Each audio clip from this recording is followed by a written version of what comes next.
तो क्वेश्चन है, a metal M combines with oxygen to form metal oxide which contains 40% oxygen by weight. Find equivalent weight of the metal. सोचोगे कि मान लो, देखो यही तो सब दिया है कि मेटल ऑक्साइड है, उसमें ऑक्सीजन 40%, तो बाकी बच गया मेटल 60%। तो मान लो कि let weight of metal oxide be 100 gram, 100 gram ले लो मेटल ऑक्साइड का weight. Therefore weight of oxygen equal to 40%, that is 40 gram, and weight of metal M equal to 60%, means 60 ग्राम। तो इससे क्या हम लोग कंक्लूजन निकाल लिए कि कौन कितने ग्राम मेटल का कितने ग्राम ऑक्सीजन से कंबाइन कर रहा है। तो मिल रहा है कि 40 gram oxygen combine with 60 gram metal M। Therefore कितने ग्राम से कैलकुलेशन करना होगा? 8 ग्राम। 8 ग्राम, क्योंकि इक्विवेलेंट वेट ऑक्सीजन का 8 होता है, तो निकालना पड़ता है कि 8 ग्राम से कितना ग्राम कंबाइन करेगा।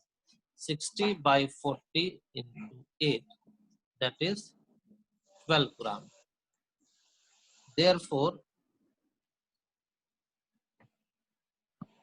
combining weight of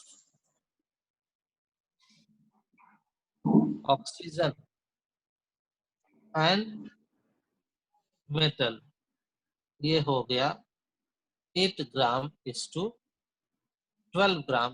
तो अब ग्राम और ग्राम कैंसिल करो तो ये हो जाएगा 8 is to 12। अब इसको 8 is to 12 में ही छोड़ना है, क्योंकि ऑक्सीजन का 8 पार्ट से निकाला जाता है। तो ऑक्सीजन का 8 पार्ट मेटल के 12 पार्ट से कंबाइन कर लिया, और therefore equivalent weight of M equal to आ जाएगा 12।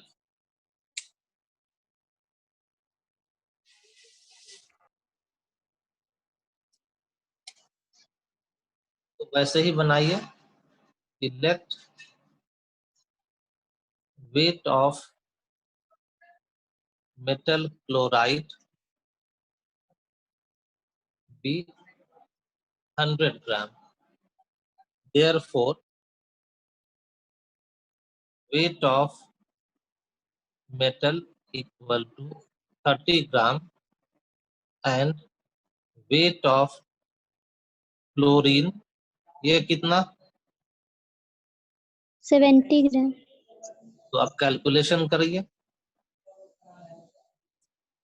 70 ग्राम chlorine combined with 30 gram metal,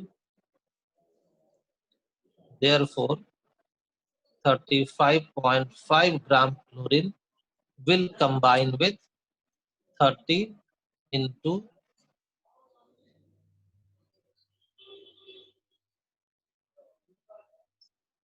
30 by 70 into 35.5। अब ये आपको 82 कैसे आ गया? उल्टा बना दिए लगता है आप लोग।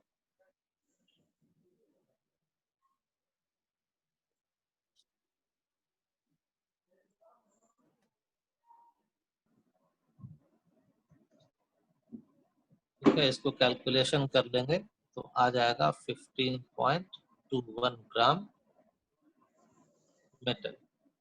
Therefore, combining weights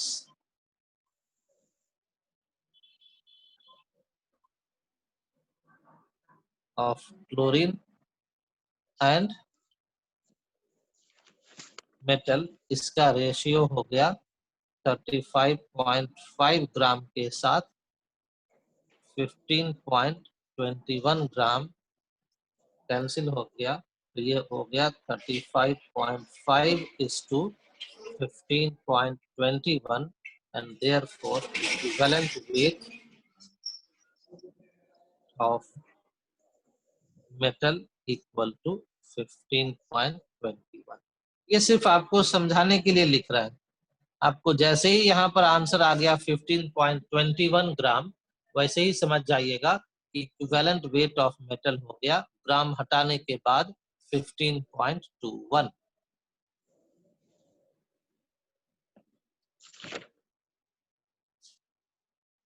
Sir, 6.4. Question देख लो। 1.6 gram of a metal was dissolved in HNO3 to get its nitrate. The nitrate was heated strongly to get 2 gram of its oxide. Find equivalent weight of metal.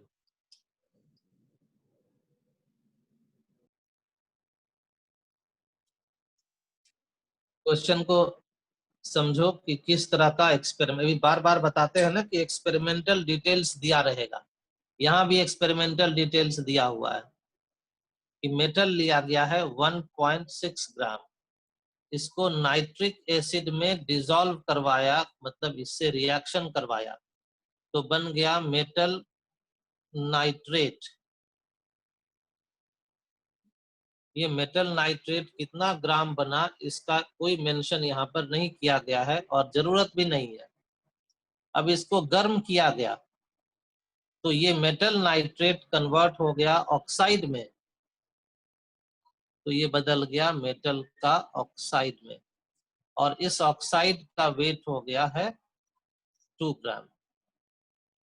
यानी कि 1.6 ग्राम जो metal था, ये indirectly इसको convert कर लिया गया 2 ग्राम metal oxide में। और इस मेटल ऑक्साइड में दो तरह का एलिमेंट है, मेटल है और ऑक्सीजन है, और दोनों मिलाकर है 2 ग्राम।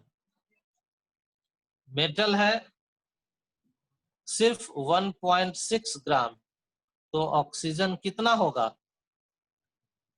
तो अब 4. कर दो। मेटल 4 नहीं, 0.4। Metal oxide equal to 2 gram,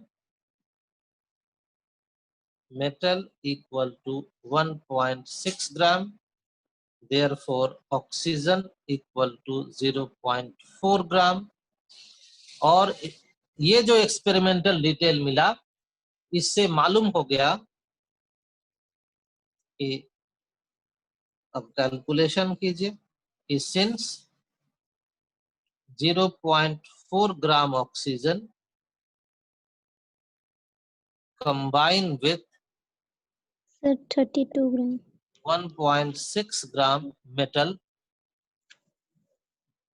therefore 8 gram oxygen will combine with 1.6 into 8 by 0.4, that is 32 gram, and therefore equivalent weight of metal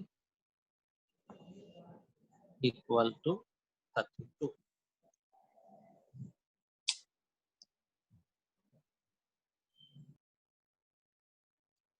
elements के लिए इक्विवेलेंट वेट एलिमेंट्स का डिपेंड करता है उसके वैलेंसी पर।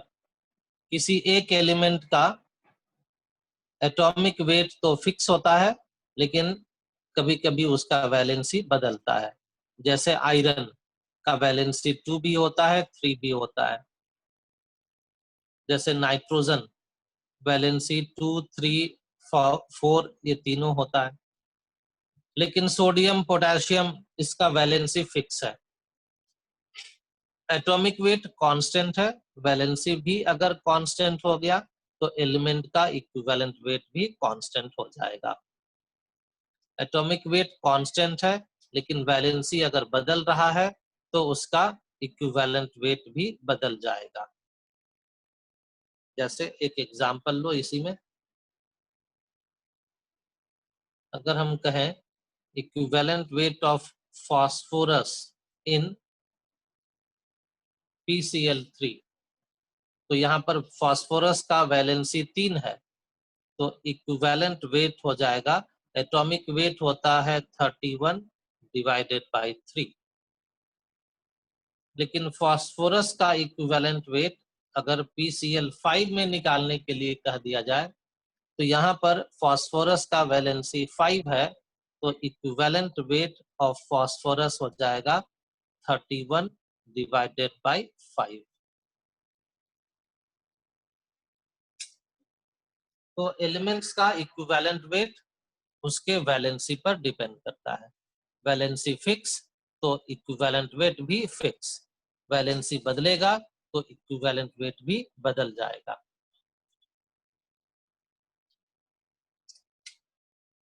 इक्विवेलेंट वेट ऑफ एसिड्स ये होता है उस एसिड का molecular mass divided by basicity, और बेसिसिटी क्या है, तो ये है नंबर ऑफ डिस्प्लेसिएबल H+ आयन। किसी एसिड से कितना H+ आयन मिल सकता है उसी को बेसिसिटी कहते हैं। तो मॉलिक्यूलर वेट डिवाइडेड बाय कर देना है बेसिसिटी। जैसे एग्जांपल दिया हुआ है HCl, तो मॉलिक्यूलर वेट 36.5, एक हाइड्रोजन है, बेसिसिटी 1। H2SO4 का बताओ। 48 sir. 48. 49। Yes, sir. 49. H3PO4 98/3, 32.66। क्योंकि यहाँ पर 3 हाइड्रोजन है तो बेसिसिटी यहाँ पर 3 है, और बेसिसिटी 3 हो गया तो इक्विवेलेंट वेट हो जाएगा इसका molecular weight divided by 3। Sir molecular weight कैसे निकाले सर? मॉलिक्यूलर वेट कैसे निकालेंगे, तुम इस क्लास में तुम क्यों कर रहे हो? ये क्लास तो तुम्हारे लिए नहीं था, क्योंकि मॉलिक्यूलर वेट ये सब तो बहुत पहले पढ़ाई हो चुकी है।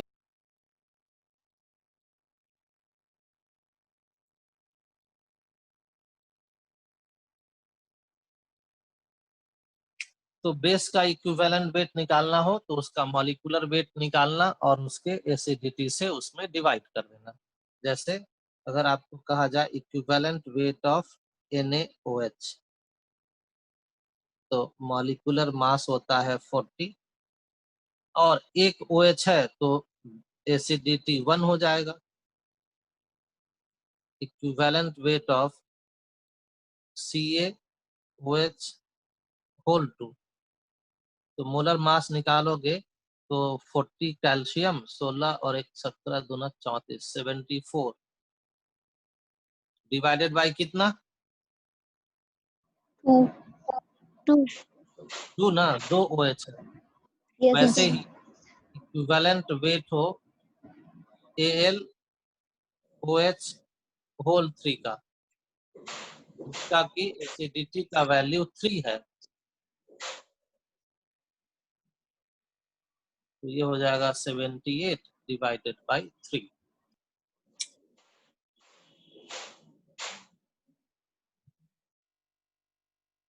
इक्विवेलेंट वेट सॉल्ट का निकालना हो तो सॉल्ट का मॉलिक्यूलर वेट निकालिए, और उस सॉल्ट में केटायन या एनायन पर जितना चार्ज है उससे टोटल चार्ज जितना है उससे डिवाइड कर दीजिए। जैसे example equivalent weight of NaCl, तो मोलर मास तो होता है 58.5, और NaCl में सोडियम पर +1, क्लोरीन पर -1, तो टोटल चार्ज ऑन केटायन 1 है, और उतना ही है टोटल चार्ज ऑन एनायन। तो ये हमेशा इक्वल ही होगा, charge on cation and charge of anion, जो टोटल चार्ज निकालिएगा ऑलवेज इक्वल होगा। तो ये हो गया 58.5। लेकिन अगर हो इक्विवेलेंट वेट ऑफ CaCl2,